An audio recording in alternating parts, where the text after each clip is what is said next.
Hi, welcome to my channel Grihini's Kitchen. আজি Grihini's Kitchenত ভাঙন মাছ আদাৰে বনালোঁ। আদাৰ এই জোলখনক আমি আদাৰ জাল বুলিও কওঁ।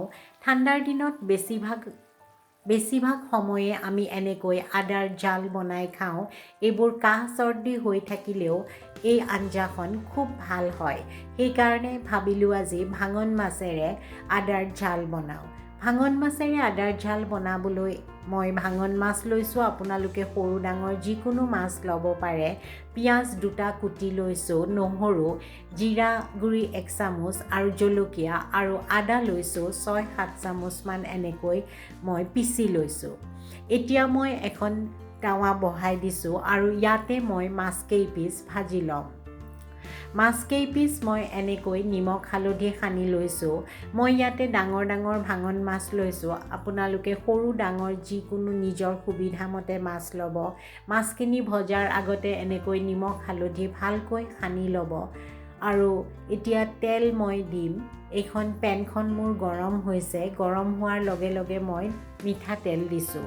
মিঠাতেলেৰে আদাৰ জালখন বনাবলৈ ভাল। ৰিফাইনতো বনাব পাৰে, কিন্তু মিঠাতেলেৰেই বনাওঁ। মিঠাতেলেৰে বনাবৰ কাৰণেও সুবিধা আৰু ভালো হয়, টেষ্টিও হয়। এনেকৈ মাছ কেইপিচ দি দিলোঁ।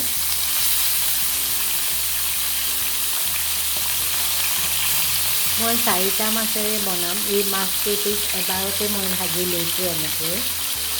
আৰু তেলটো খুব বেছি গৰম কৰি ল'ব। গৰম কৰাৰ পিছত মাছটো দি গেছটো চিমত দিব পাৰে আৰু ল' ফ্লেমত মাছটো এনেকৈ ভাজিব। আৰু মাছ কেইপিচ পেনখনত দিয়ে ওলোটাই নিদিব। মাছ কেইপিচ পেনখনত দি অলপ সময় ৰাখিব লাগিব। অলপ এটা ছাইড যেতিয়া ভাজা হ'ব তেতিয়া আমি আনটো ছাইড ফ্লিপ কৰি দিম।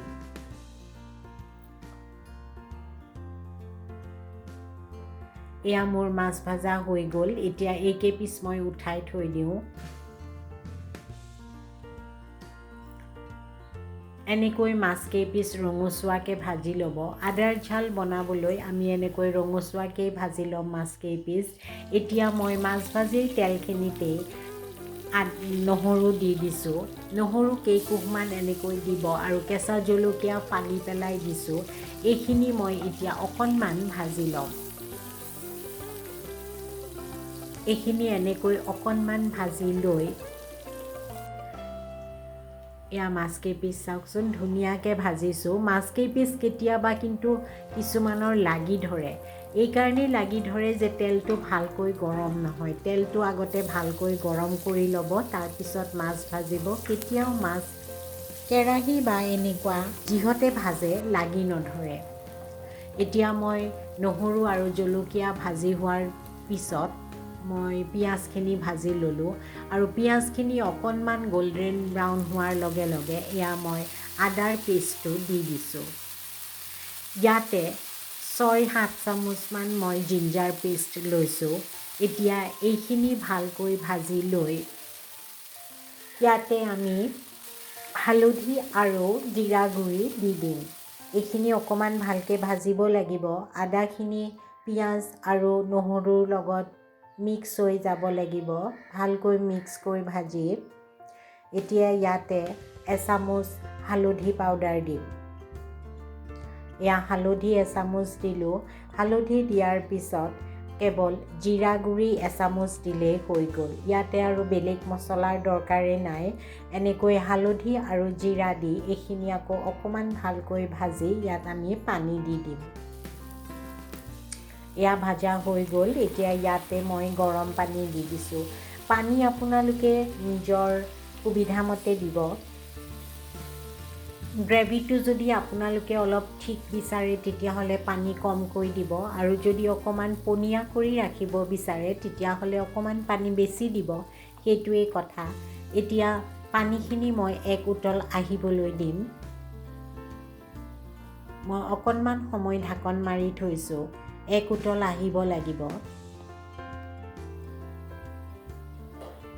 এয়া উতলি আহিছে। এনেকৈ উতলি থাকোঁতেই এতিয়া মই ইয়াতে সোৱাদ অনুযায়ী নিমখ দিছোঁ। নিজৰ সোৱাদ মতে সকলোৱে এনেকৈ পানীৰ 1 উতল অহাৰ পিছত নিমখ দিব। নিমখ দি অকণমান লাৰি লৈ ভালকৈ উতলিবলৈ অকণমান ঢাকন দি ৰাখিলোঁ আকৌ। এতিয়া ঢাকনখন গুচাই লৈ এনেদৰে ঢাকনখন গুচাই এয়া চাওকচোন কি সুন্দৰকৈ উতলিছে। এতিয়া আমি ইয়াতে মাছ কেইপিচ দি দিম। অকণমান গোটা হৈও আহিছে। এতিয়া আমি ইয়াতে মাছ কেইপিচ উতলিবলৈ দিম। এনেদৰে মাছ কেইপিচ এপিচকৈ আপোনালোকে গ্ৰেভিটোত দি দিব। মাছ কেইপিচ দিয়া হোৱাৰ পিছত আকৌ ঢাকন মাৰি অকণমান সময়ৰ কাৰণে উতলিব দিব লাগিব।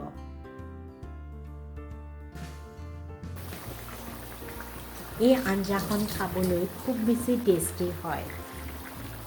এতিয়াতো ঠাণ্ডা পৰিছে, ঠাণ্ডাৰ দিনত আমি অকণমান নহৰু আদা এইবোৰ আমি অলপ খাবই লাগে, কাৰণ মানুহৰ ঠাণ্ডা হোৱাৰ লগে লগে শৰীৰত ঠাণ্ডাটো সোমোৱাৰ লগে লগে কাহ চৰ্দি এইবোৰতো হৈয়ে থাকে। তাৰ কাৰণে আদা নহৰু এইবোৰ ভাল হয়। সেইকাৰণে আমি অসমীয়া মানুহবিলাকে এনেকৈ আদাৰ আঞ্জা বনাই খাওঁৱেই। আৰু এই আঞ্জাখন সকলোৱে বনায়, কিন্তু যিসকলে ধৰক আজিলৈকে বনোৱা নাই তেওঁলোকে এই পদ্ধতিত এবাৰ বনাই চাবচোন, খাবলৈ খুব সোৱাদযুক্ত হয়। এনেকৈ মাছ কেইপিচ মই এবাৰ আকৌ ওলোটা ছাইডটো ওলোটাই দিছোঁ, দি পেলাই এইখিনি অকণমান সময় এনেকৈ উতলাৰ পিছত এই গ্ৰেভিটো আমাৰ সম্পূৰ্ণ ৰেডি হৈ গ'ল। এয়া আমাৰ গ্ৰেভি সম্পূৰ্ণ ৰেডি হৈ গৈছে। এতিয়া অকণমান কেঁচা জলকীয়া ফালি লৈ এনেকৈ ওপৰত দি দিছোঁ। কেঁচা জলকীয়াৰ গোন্ধটো ওলায় একচুৱেলি। এই কেঁচা জলকীয়াৰ গোন্ধটো খুব ভাল লাগে।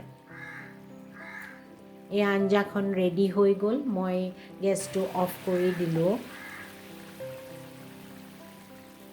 গেছ অফ কৰি অলপ সময় থকাৰ পিছত এইখিনি গৰম ভাতৰ লগত ছাৰ্ভ কৰি দিম।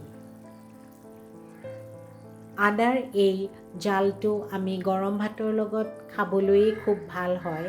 সকলোৱে ভাত গৰম হৈ থাকোঁতেই এনেকৈ আদাৰ জালেৰে খাবচোন, খুব টেষ্ট পাব খাই পেলাই। এয়া মই গৰম ভাতৰ লগত এনেকৈ ছাৰ্ভ কৰি দিলোঁ।